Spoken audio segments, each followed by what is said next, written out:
वो भगवान के भजन गाते थे और हर दिन मंदिर जाते थे। उन्होंने एक लकड़ी का छोटा सा टुकड़ा लिया और बूम, हर एक के सिर पर मारा। वो दर्द से चिल्ला उठे। वो गुरु लिंग के ऊपर अपना पैर रखकर आराम कर रहे थे और योगी ने कहा, बस हो गया, घर जाओ।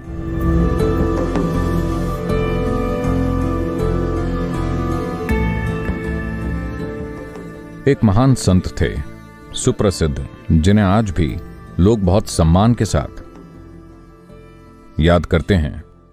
उनका नाम नामदेव था, जो आज के महाराष्ट्र राज्य से आते थे। He was a devotee of Vithoba or Vitthala. Vitthala is one form of worship. वो विठोबा या भगवान विट्ठल के भक्त थे। पंढरपुर के इस मंदिर में विट्ठल के इस रूप की पूजा ने एक प्रकार से कई भक्ति आंदोलनों को प्रेरित किया और नामदेव का इसमें प्रमुख स्थान है। तो वो एक भक्त थे। वो हर दिन भगवान का भजन गाते थे और हर दिन मंदिर जाते थे, वहां काफी समय बिताते थे। पूरे शहर में लोग उन्हें एक महान भक्त के रूप में जानने लगे थे। तो एक दिन किसी ने उन्हें देखा और उनसे कहा, देखो, तुम्हारी ये भक्ति तो ठीक है, लेकिन अभी तक तुम्हें कोई बोध नहीं हुआ है, तुम्हें आत्मज्ञान नहीं है। तो नामदेव को गुस्सा आ गया। तुम कैसे कह सकते हो मुझे आत्मज्ञान नहीं है? मैं तो भगवान के लिए ही जी रहा हूं, मेरे हर शब्द में भगवान है। तुम कैसे कह सकते हो कि मुझे आत्मज्ञान नहीं है? उस व्यक्ति ने कहा, देखो, आज शहर के बाहर एक पेड़ के नीचे कुछ योगी इकट्ठे हुए हैं। उनमें से कई आत्मज्ञानी हैं। शायद तुम्हें भी वहां जाकर बैठना चाहिए, तब तुम समझ जाओगे कि तुम में क्या कमी है। तुम अब काफी मशहूर भक्त बन गए हो, ठीक है, लोग अब भगवान से ज्यादा तुम्हारी पूजा करने लगे हैं। इसलिए तुम्हें वहां जाकर बैठना चाहिए। तो नामदेव ने सोचा, मुझे क्या दिक्कत है, चला जाऊंगा। और वो वहां जाकर बैठ गए। वहां 10-12 लोग मौजूद थे।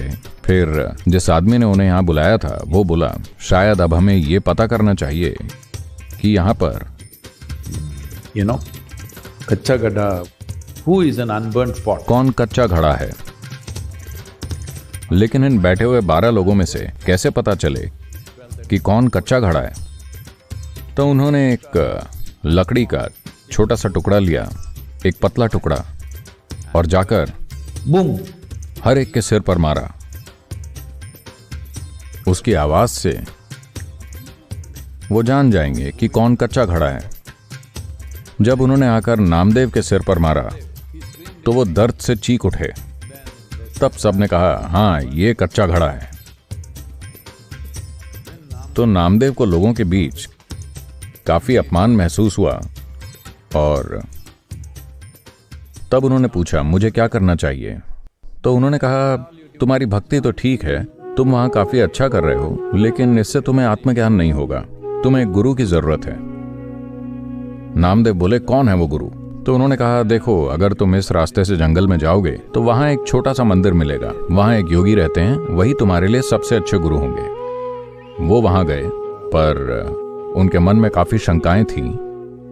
जब वो वहां पहुंचे तो देखा कि वो गुरु वहां मौजूद देवता या लिंग के ऊपर पैर रखकर आराम कर रहे थे। वो लिंग जिसकी सब लोग पूजा करते हैं, उस पर पैर रखकर वो आराम कर रहे थे। ये देखकर नामदेव गुस्से से आग बबूला हो गए। वो एक भक्त हैं, वो ऐसा सोच भी नहीं सकते। आप जानते हैं, भारत में ज्यादातर लोग भगवान की ओर पैर भी नहीं फैलाते। वो कभी भी अपना पैर मेरी तरफ नहीं फैलाएंगे, क्योंकि इसे एक प्रकार से सबसे बड़ा अपमान माना जाता है। मंदिर में तो वो कभी भी ऐसे नहीं बैठेंगे, पर यहां ये योगी लिंग पर अपना पैर रखकर लेटा हुआ है। और ये देखकर नामदेव बहुत गुस्सा हुए और बोले, ये क्या बकवास है? आप अपने पैर पवित्र लिंग पर रखे हुए हैं और वो मुझसे कहते हैं कि मुझे आपसे सीखना चाहिए।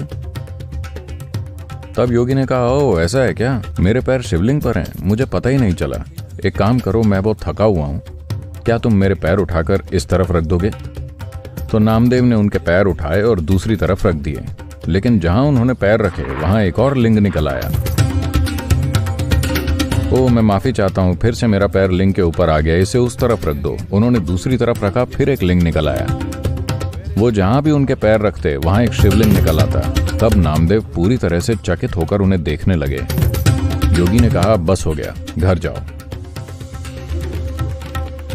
और नामदेव घर लौट गए और फिर कभी मंदिर नहीं गए। लोगों ने पूछा, तुम्हारी भक्ति का क्या हुआ, तुम मंदिर क्यों नहीं जाते? वो बोले, मैं मूर्ख था, मैं सोचता था वो सिर्फ मंदिर में ही है, अब मैं उन्हें हर जगह देखता हूं। तो मुझे किसी खास जगह पर जाने की जरूरत नहीं है। मैं मंदिर जाऊंगा जब मुझे जरूरत होगी, मुझे उसमें कोई दिक्कत नहीं है। पर अब जहां भी मैं देखता हूं वो मुझे वहीं दिखाई देते हैं। यही प्राण प्रतिष्ठा का मतलब होता है। यही प्राण प्रतिष्ठित जगह में रहने का मतलब होता है कि आप जहां भी देखें, जो कुछ भी स्पर्श करें, वो दिव्य की तरह लगे। घर पर ऐसी जगह बनाने के लिए, क्योंकि जब हम यहां ऐसा स्थान बनाते हैं तो आप में से कुछ बस इसे सूंघ कर चले जाएंगे। यह अच्छा है, इसकी सुगंध बहुत अच्छी है। आप इसे केवल सूंघेंगे। सूंघने का मतलब मैं चाहता हूं कि आप समझें। मान लीजिए खाना आता है,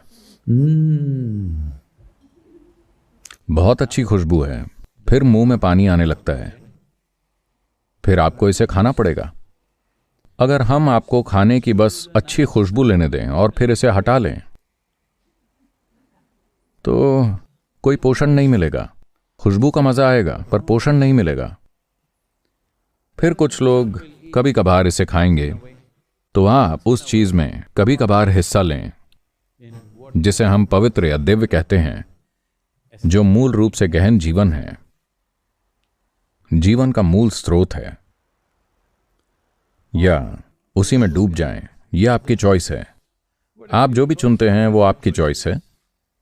अगर आपको लगता है कि आपके पास बहुत लंबा जीवन है तो आप कभी कभार आकर इसमें हिस्सा लेकर जा सकते हैं, कोई दिक्कत नहीं है, क्योंकि हम जानते हैं आप किसी न किसी तरह से इसे फैलाएंगे। लेकिन अगर आप इसमें डूबना चाहते हैं, अगर आप समझते हैं कि आप नश्वर हैं, जीवन हमेशा के लिए नहीं है, और आप इसमें डूबना चाहते हैं, तो वो संभावना भी मौजूद है। हम कई ऐसे अवसर तैयार करेंगे जहां लोग रह सकें और काम कर सकें। यहीं काम करें और रहें, अपने ऑफिस बना सकें और यहीं रह सकें। कई तरीके होंगे। हम बहुत सारी ऐसी संभावनाएं पैदा करेंगे अगले 12 से 18 महीनों में। धीरे धीरे ये चीजें सामने आएंगी। उद्देश्य ये है कि ज्यादा से ज्यादा लोग दिव्यता में डूब सकें, ना कि बस थोड़ा सा छू कर जाएं।